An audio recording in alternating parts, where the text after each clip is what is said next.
Hi everybody! Welcome back to my YouTube channel. In today's video, I will be interviewing my friend Marcellus, who is from Cincinnati, Ohio. Let's get started. I'm with my friend Marcellus. So Marcellus, how many siblings do you have? I have three. I have a sister and I have two brothers. What's it like having two brothers and one sister? I got built-in best friends, so it's great. Are you the oldest, youngest, in the Me middle? and my younger brother share the middle. I grew up the middle, and then we had my sister like just way later. So then I ended up sharing the middle, but yeah, middle. What do you do for work? I do three things. I work at a skateboard shop, I serve, and then I also cut hair at my house. So it's kind of like a side gig. Marcellus said cutting hair is his side gig. A side gig is a job you do in addition to your main job, usually to make extra money.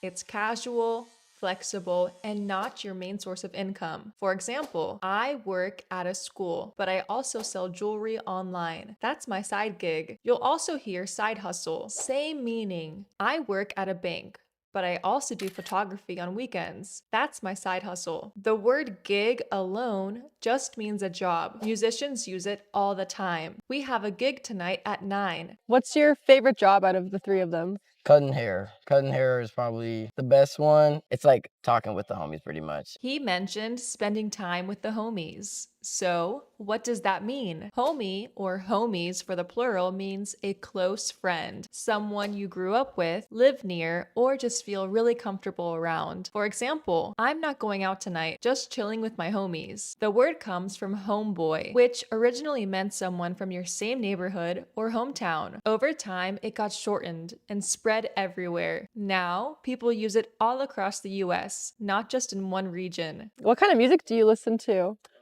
All right, that I know a lot of people say everything, but everything. I love French music, UK rap, even R&B, American R&B. I love rap, some bachata, Ooh. some Brazilian funk.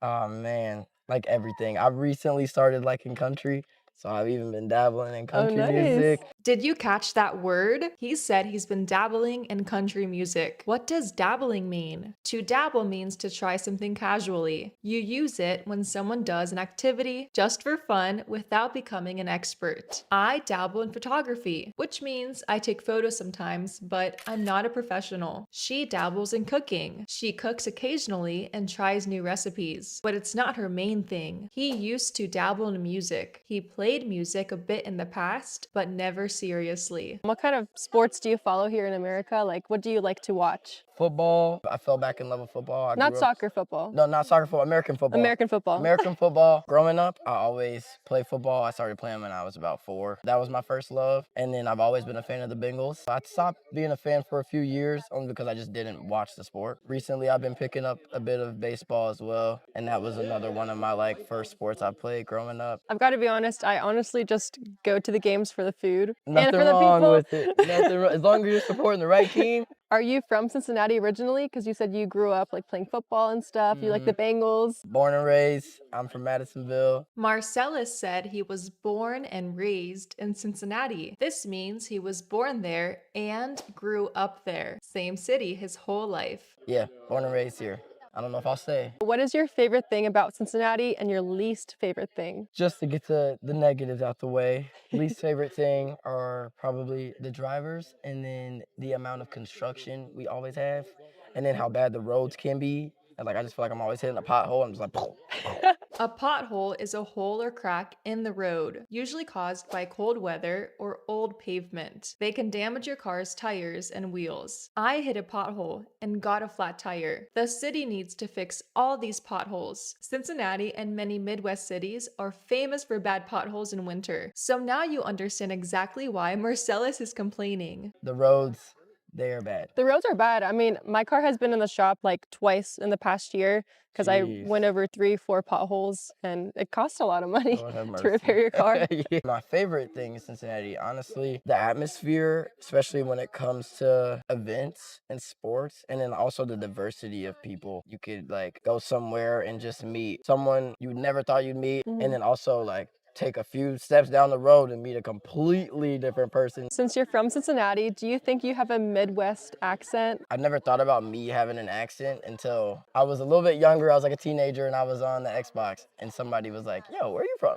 I was like, I'm from Ohio. They're like, you got an accent. And I'm like, what? And then like as I got older and like I will like recognize that I'll say some words with like a little bit of like twang to it or like just like I'll emphasize it a different way someone else would. Twang is a distinctive sound in someone's voice or accent. It's a specific quality that makes it easy to identify where someone is from. You'll mostly hear it used to describe Southern or rural American accents. For example, she has a Southern twang when she talks. It can also describe a literal sound. The guitar made a sharp twang when he plucked the string. Speaking of accents and the way people talk in different places, that actually reminds me of today's sponsor, Preply. If you want to learn a language with a specific accent or from a particular region, Preply is perfect for that. With hundreds of tutors, you can learn English from the UK, California,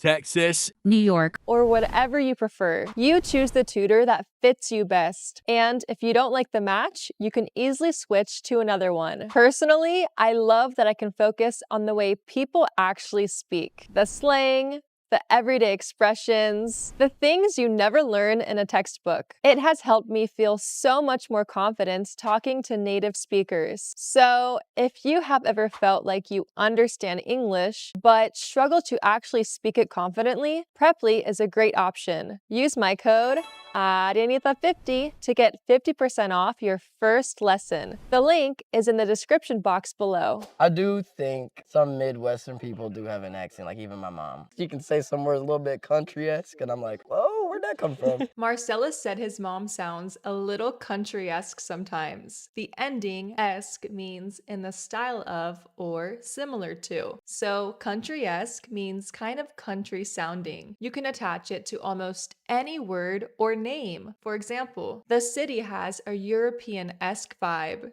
It feels like a European city. What are some like Midwest slang words? One I think I'll always use or like I grew up saying if something is cool, it'll be like, oh, that's live. Like that's just like live. Like that's cool as heck. That's live as heck. He said that's live, but not alive like a living thing, and not a live concert. In Midwest slang, live means cool or exciting. For example, did you see his new shoes? Those are live. Or, that party was so live last night. It's similar to fire or sick.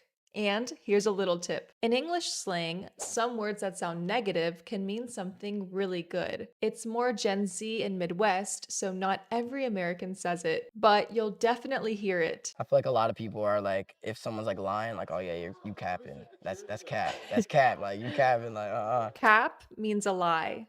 Capping means lying. And no cap means I'm not lying. This is the truth. For example, he said he ran 10 miles. That's cap. He's lying. Stop capping. We all know what happened. Stop lying. No cap. That was the best pizza I've ever had. No cap at the end of a sentence means the person is being completely serious. You'll also hear the word facts as the opposite, meaning something is 100% true. This class is hard. Facts.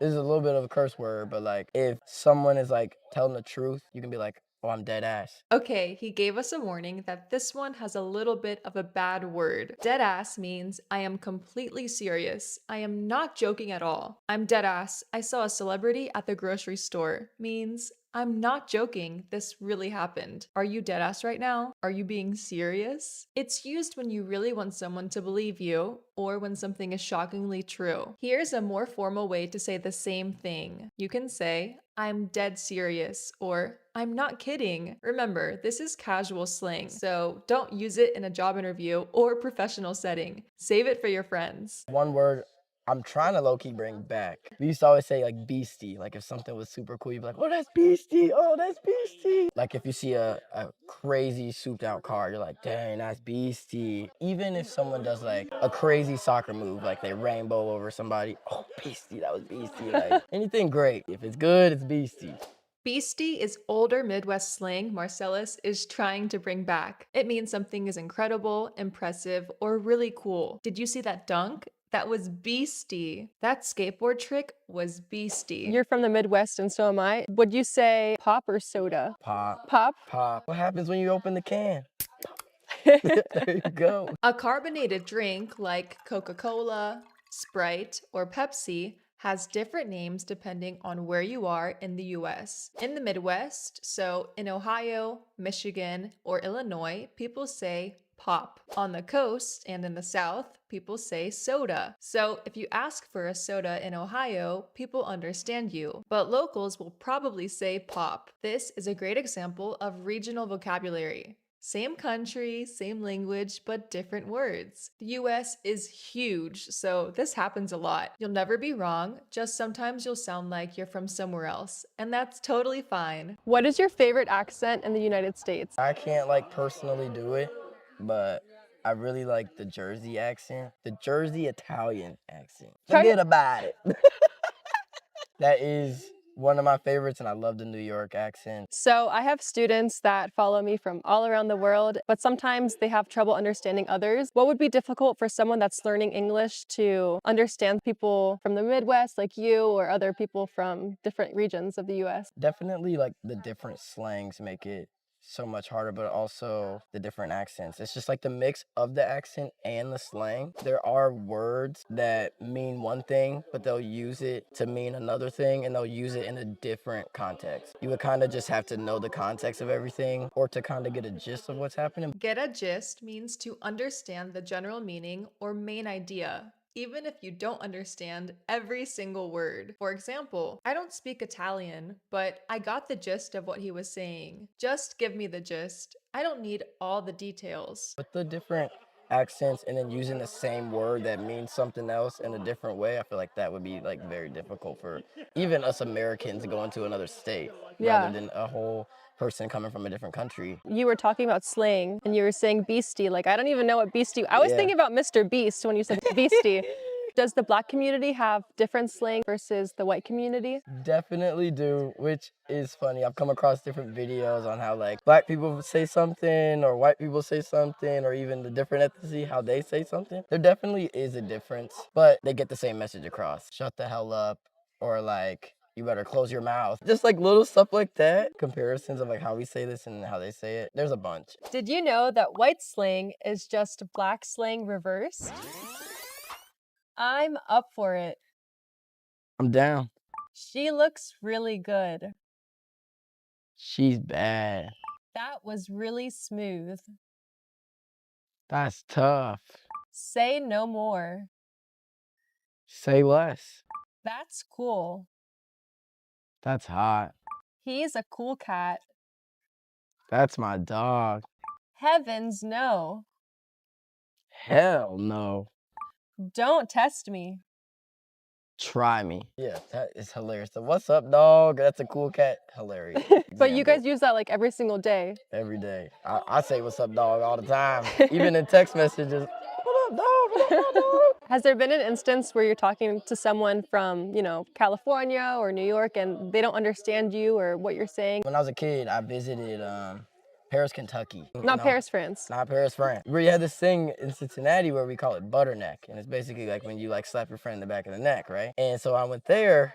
We're like doing it to like our cousins or whatever. And we're like, butterneck. And they look at us like, butterneck? What's butterneck? And we're like, what you mean? They were like, we call it bacon.